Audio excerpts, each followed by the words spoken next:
Bonjour à toutes et à tous, c'est Hermès, j'espère que vous allez bien, j'espère que vous avez passé un bon week-end. Je pense que beaucoup d'entre vous étaient derrière les écrans en observant cette purge et cette prise de liquidité. Certains parleront de manipulation orchestrée par un FUD mondialisé.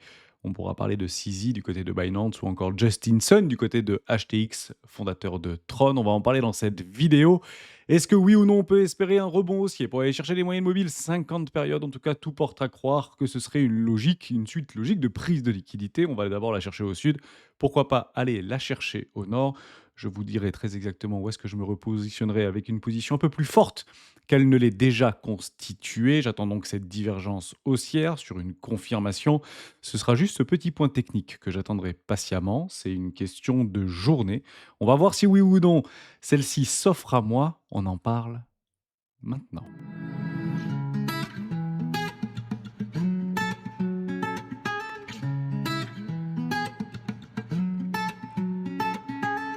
Juste avant de parler de cette capitulation de court terme avec plus de 3 milliards de dollars de liquidation en l'espace de 48 heures et ce, le week-end, donc un énorme gap au baissier qui s'est formé de plusieurs milliers de dollars sur Bitcoin. On parle ici de près de 7000 dollars sur Bitcoin. On va en voir juste après dans cette vidéo.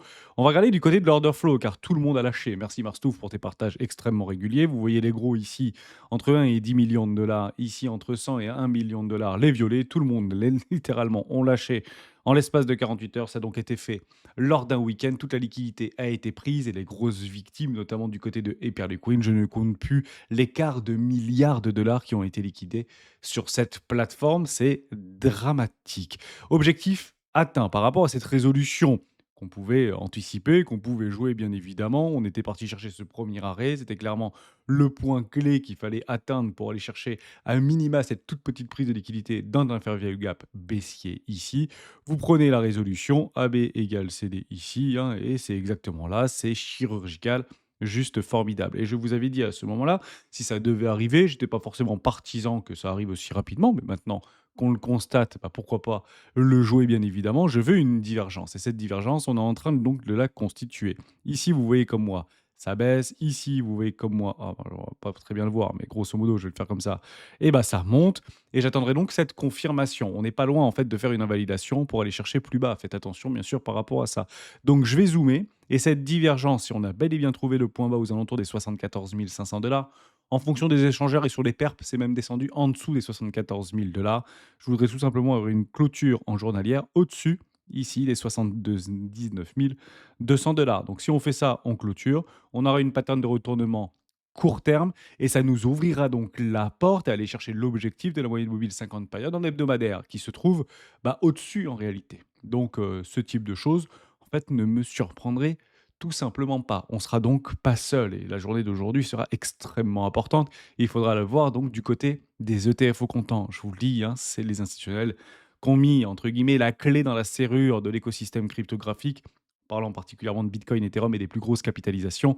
Quand on voit des records d'outflow du côté de BlackRock, ici 528 millions de dollars sur la journée de vendredi, c'est un record absolu, hein, voilà, c'est le record. Donc il n'y a jamais eu autant de outflow du côté de BlackRock sur Bitcoin. C'est exactement le contraire qu'on voulait observer. Nous, on voulait observer des au-dessus de 1 milliard de dollars d'inflow. Donc tant qu'on n'observe pas ça, c'est malheureusement pas très positif pour Bitcoin ou pour l'écosystème cryptographique dans son ensemble. Mais ça ne veut pas dire que ça ne peut pas se retourner très rapidement. On voit bien ici qu'on a des moins 700 millions et puis 3 jours avant, on avait des plus 840 millions de dollars et on voit bien cette très forte volatilité sur le cours de Bitcoin. Donc on vit cette capitulation donc de court terme. On a donc clôturé et validé une pattern ou un signal supplémentaire, notamment pour ceux qui utilisent Ishimoku Koyo, il fallait qu'on vienne clôturer au-dessus des 87-88 000 dollars sur Bitcoin. C'est exactement pas ce qu'on a fait. Et donc, on clôture un nouveau signal extrêmement baissier. Et maintenant, les aficionados, les plus patients d'entre nous, avec un N majuscule, ceux qui suivent ces arrachements haussiers, ceux qui suivent un investissement rationnel, attendront quelque chose que beaucoup vont observer et que beaucoup relayeront comme un potentiel arrachement haussier. C'est quoi? C'est Chikou qui passe donc au-dessus des prix. Voilà, si Chikou passe au-dessus des prix, honnêtement, c'est un énorme signal de retournement long terme. Et là, malheureusement, bah, c'est un signal Bah, plutôt baissier et de long terme. Donc c'est ici que ça s'était passé. C'était très exactement, alors pas en juillet 2022, mais bel et bien en février, me semble-t-il, 2023. Voilà, exactement ici. On était repassé, pardon, ici en août 2022, mais comme Chikou a un décalage, donc ça s'est fait en février 2023, de 26 périodes. Vous avez compris un petit peu l'idée. On était reparti au-dessus des prix. Ça a été le premier signal extrêmement haussier d'un renversement tendanciel long terme sur Bitcoin lors du cycle baissier précédent. Donc, si vous êtes investisseur et que vous passez en mode pourquoi pas dollar cost average, c'est pas une mauvaise idée, hein, toujours en dessous des 100 000 acheter du bitcoin. Je pense que dans 5 ou 10 ans, ce sera très intéressant. Ceux qui sont plutôt patients attendront en fait cette confirmation au niveau de notre Chikou-span.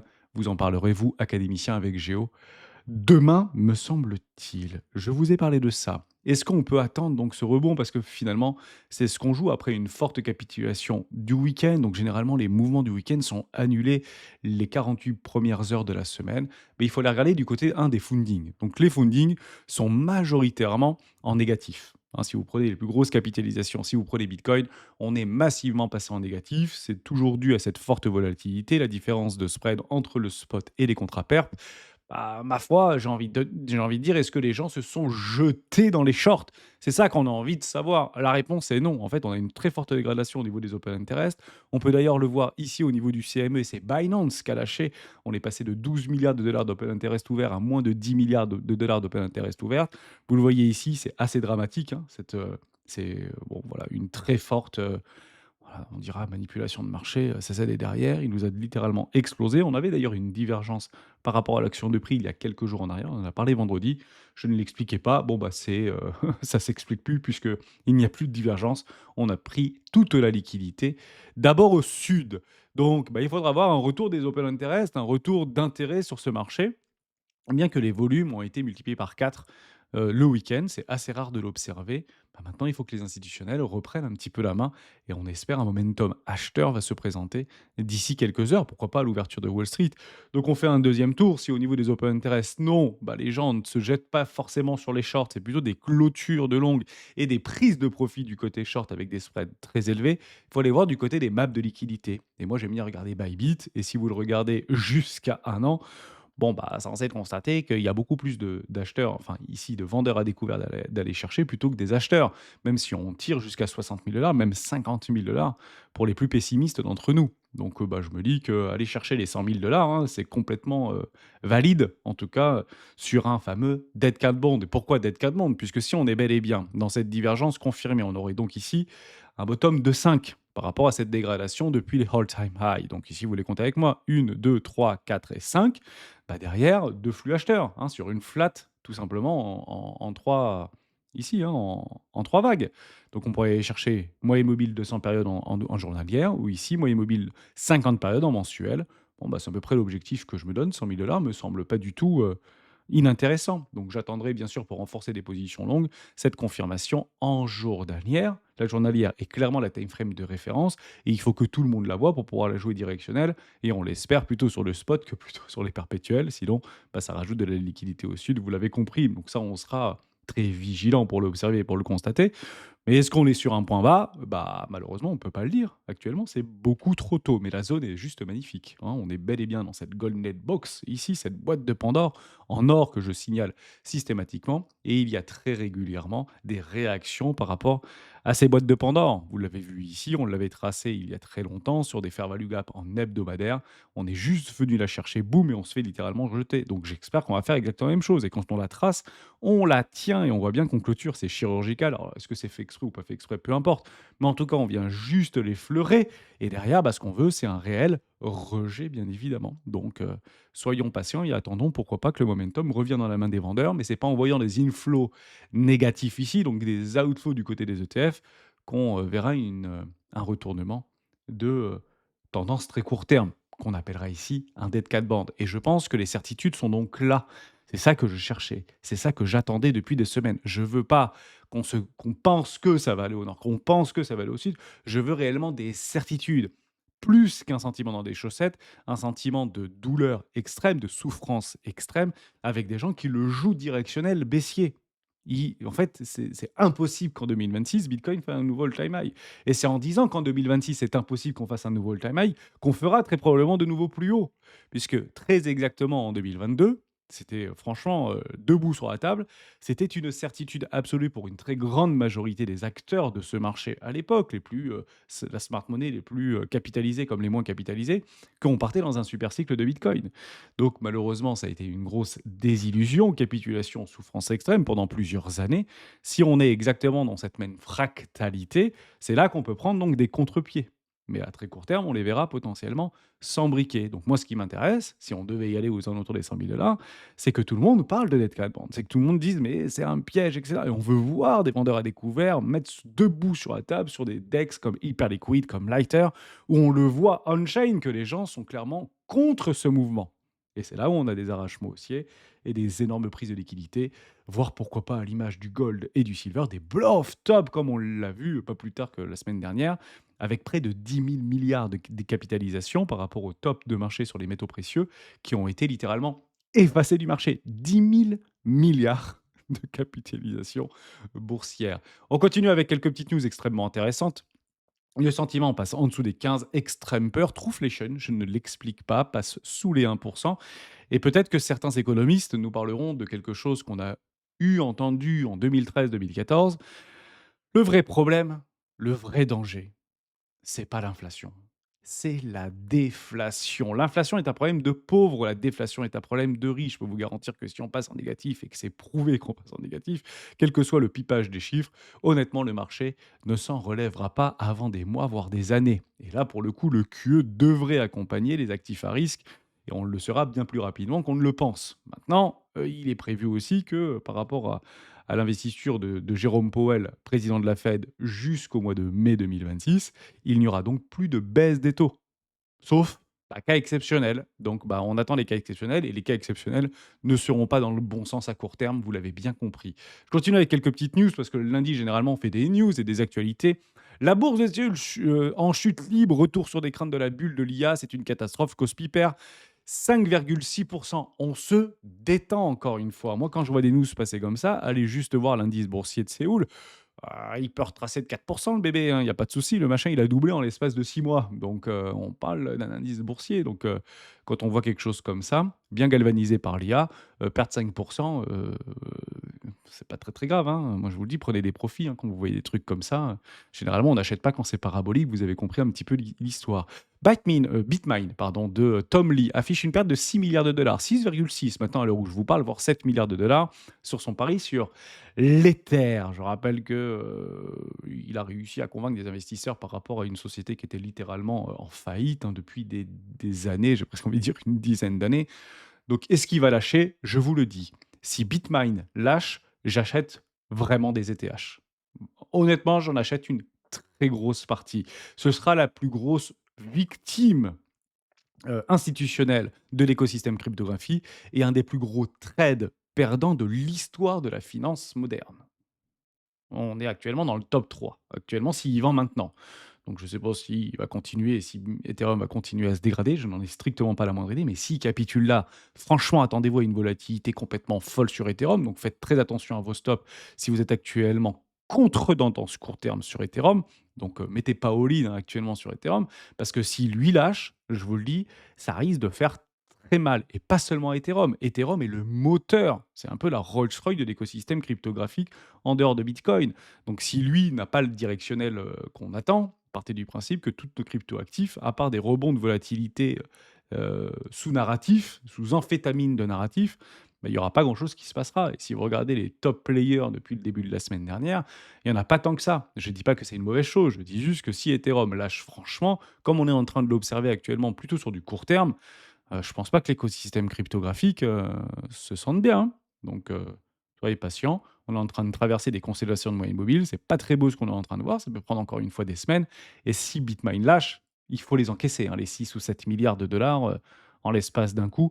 Je ne pense pas que ce soit un levier, pour être tout à fait honnête avec vous. Je ne pense pas qu'ils vendent tout d'un coup également. Mais s'ils commencent à vendre, on en a pour des mois de bear market.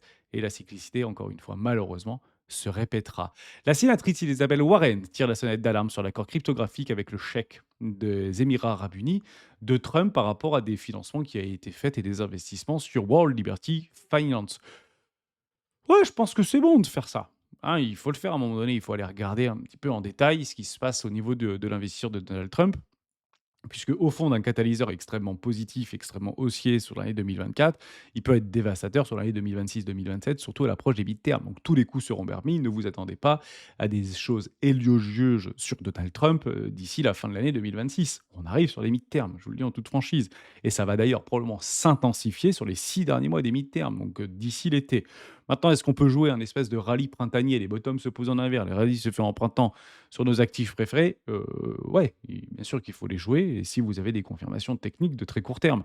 Maintenant, ça ne devrait pas aller dans le bon sens, hein. Au niveau d'un narratif globalisé, chanter Kumbaya autour de feu, tout va bien dans le meilleur des mondes, c'est clairement pas la direction que ça prendra, surtout au niveau des mid-terms. Vous prenez tous les mid-terms depuis 1945, je vous le dis, ça n'a jamais été Kumbaya, hein. Ça a été extrêmement difficile avec des coups à bout touchant entre les différents partis, que ce soit démocrates ou républicains, particulièrement aux États-Unis. Donc, à voir, gros point d'interrogation. Ça aurait facilité, c'est une forme de corruption, aurait facilité des accords, notamment avec Nvidia, pour être livrés en semi-conducteurs. Au fond, bah, je pense qu'elle a raison, hein. Je pense que ça se passe comme ça dans le business, mais encore une fois, c'est du business et vous vous attaquez à Donald Trump. Donald Trump, il s'en fout, lui, parce qu'il est insatisfait des chiffres de chômage. Il a viré le mec du bureau de l'emploi des statistiques au niveau du labor. Ça me fait juste doucement rire. Et c'est pas lui qui fait le chômage, hein, jusqu'à preuve du contraire, mais il n'est pas content, tu dégages. Bon, voilà, ça c'est Donald Trump, donc c'est comme ça qu'on vit au 21e siècle. C'est pas forcément très positif. Je vous finis là-dessus sur les deux gros FUD, entre guillemets, qui sont en train d'alimenter une forme d'émotivité extrême sur l'écosystème cryptographique. Donc, tant que c'est du FUD, ça va. Si ça venait à se confirmer, bah, on le subira, tout simplement, hein, un petit peu à l'image de Terra Luna, FTX ou d'autres, hein, ou encore Celsius Network, A3C Capital, c'était en 2022-2023. Le milliardaire de la crypto Justin Sun accusé de manipulation de marché pour gonfler le jeton Tron par son ex-petit ami un montant substantiel de preuves. Bah, on l'attend, vous savez, hein, c'est quand tout va pas très bien que finalement les langues se délient, hein. Donc on verra bien si oui ou non ce n'est que du FUD, et je pense qu'actuellement ce n'est que du FUD. Compter Binance, CZ, ça m'a franchement fait grimacer. C'est assez fou de le voir. Alors, c'est un truc sur Polymarket qui parie que 80 de chance, donc 79 de chance que quelqu'un frappe ses aides en 2026. C'est pas frappe, alors c'est envoie quelque chose au visage potentiellement ou un projectile au visage de Sisi. Je pense que c'est un pari qui a bien fait le buzz sur Polymarket, qui a immédiatement été enlevé. Parce que, il y a des fous, hein, sur la planète, on va pas le rappeler, et je pense que si le mec il met 2 millions de dollars pour dire: «Il va se prendre un truc dans la gueule», en fait, c'est moi qui vais lui envoyer un truc dans la gueule. Ah si, si, je ne sais pas si vous êtes au courant, le nombre de personnes politiques, ne serait-ce qu'en France, qui se sont fait entarter. Je crois qu'il y a pas un politicien qui s'est pas fait entarter depuis, l'élection de Nicolas Sarkozy. Je me dis que, il faut pas faire ce genre de choses. Parce que c'est une armée de personnes qui vont essayer de lui jeter des pierres dans la tronche à Sisi. Donc il est actuellement dans un FUD très profond, très extrême. On le savait depuis des mois qu'il était potentiellement à l'origine de cette très forte volatilité du 10 octobre 2025. Et c'est le fondateur de OKEx qui tire une balle. Mais tous les coups sont permis dans l'écosystème cryptographique. On va pas se mentir, bien évidemment que tout le monde tire sur tout le monde. On pense qu'en facette, ce sont des amis. Je peux vous garantir que ce sont loin d'être des amis. Sauf potentiellement BitGet avec CZ, Justin. Je pense qu'il y a un petit trio un peu sympa, puisque ce sont tous aidés, notamment vis-à-vis de Bybit avec Benzu. Généralement, les Asiatiques se soutiennent. Donc vous ne verrez très probablement pas BitGet envoyer un bout portant ou Benzu envoyer un bout portant à CZ. J'en doute très franchement. Et si ça devait arriver, je me serais donc trompé et là, ça devient grave. Parce que généralement, les Asiatiques et notamment les Chinois, ils sont tous chinois, même si tous expatriés à Singapour pour la plupart, ils sont tous chinois en réalité. Donc, gros point d'interrogation, est-ce qu'on va essayer de tomber Sisi? Je pense très franchement qu'au niveau des volumes d'informations que j'ai reçus tout au long du week-end sur Sisi, sur John Stinson, etc., je pense que c'est quand même bien alimenté par des organismes semi-publics, semi-privés, notamment du côté US, qui alimentent ces feux-là. Donc ça touche l'écosystème cryptographie, ça touche surtout des gros acteurs de l'écosystème cryptographie. Ça suffira pas pour déclencher une vague de panique généralisée. je pense pas que ça suffise. C'est pour ça que je reste un petit peu dans mon billet pour dire qu'on peut avoir un rebond haussier assez substantiel, hein. Plus on tire sur l'élastique, vous avez plus il revient dans les doigts, donc je serai patient. En revanche, il y a quelque chose qui s'est passé et je pense que ça fonctionne bien. C'est fait à quel point les réseaux sociaux sont puissants. Quand vous voyez The Hunter qui partage, un gros influenceur américain, qui est la personne la plus détestée sur l'écosystème cryptographique? C'est Z, Justin Sun, Sam Bankman-Fried ou Don't Know? 84% CZ, donc j'ai mis CZ pour dire: «Non, je pense que c'est Sam Bankman-Fried». J'aurais dit moi Sam Bankman-Fried. Je pense que honnêtement, c'est lui qui devait être le plus détesté de l'écosystème cryptographique. 85% CZ, à quel et 6 000 votes, hein, peut-être 6 500 à l'heure où je vous parle, 37 000 vues. Donc vous avez compris que à quel point ça va extrêmement vite ces FUD au niveau de l'écosystème crypto, mais en fait, c'est plus général sur les informations des réseaux sociaux en particulier et je pense que la plupart des gens qui votent ça le pensent réellement. Mais il a pas fait grand-chose, Césa il est même plus au bord, enfin il est au bord, mais il est même plus en fait à la direction de Binance. Le mec, il est sur un yacht, on sait même pas où est-ce qu'il est. Il doit être dans les îles Caïmans ou dans les îles Vierges britanniques, j'en ai pas la moindre idée. Donc je trouve ça assez fou en fait d'avoir, une, distinction aussi importante sur CZ sur les 48 dernières heures. Donc bien sûr, c'est du FUD, bien sûr, ça fait du buzz et c'est pas la première fois, hein. Des trucs comme ça sur Tether ou sur Binance, ça fait depuis 2019 que ça arrive. Donc on le répète et on le répétera jamais assez. Il y a 3 gros cataclysmes échographiques, cryptographiques qui pourraient arriver. C'est toujours les mêmes, c'est Tether, Binance qui tombe ou un très gros échangeur, on pense naturellement à Binance ou MicroStrategy.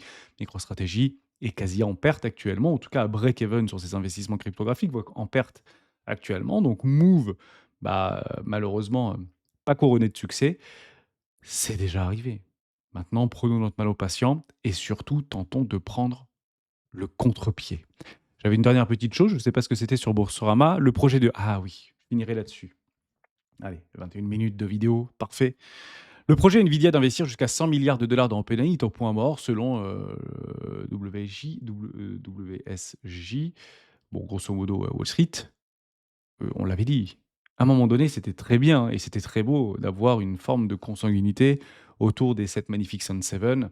Derrière, quand il faudra sortir le chéquier, je me pose une grande question et c'est les premiers signes où cette bulle IA pourrait éclater et si jamais, finalement le chéquier est sorti, à ce moment-là, les forecasts seront confirmés, sinon ça va être une descente aux enfers.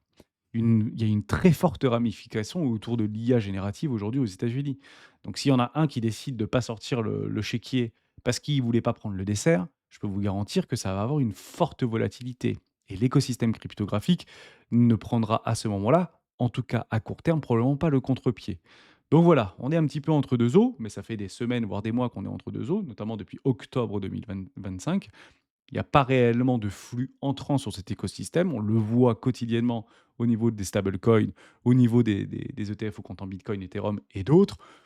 Prenons notre mal en patience. Et si jamais il y a bien de la volatilité et de la manipulation de marché, partez du principe allié et qu'elle sera faite dans les deux sens. On se retrouve demain pour une prochaine vidéo de Bitcoin. Ciao, ciao.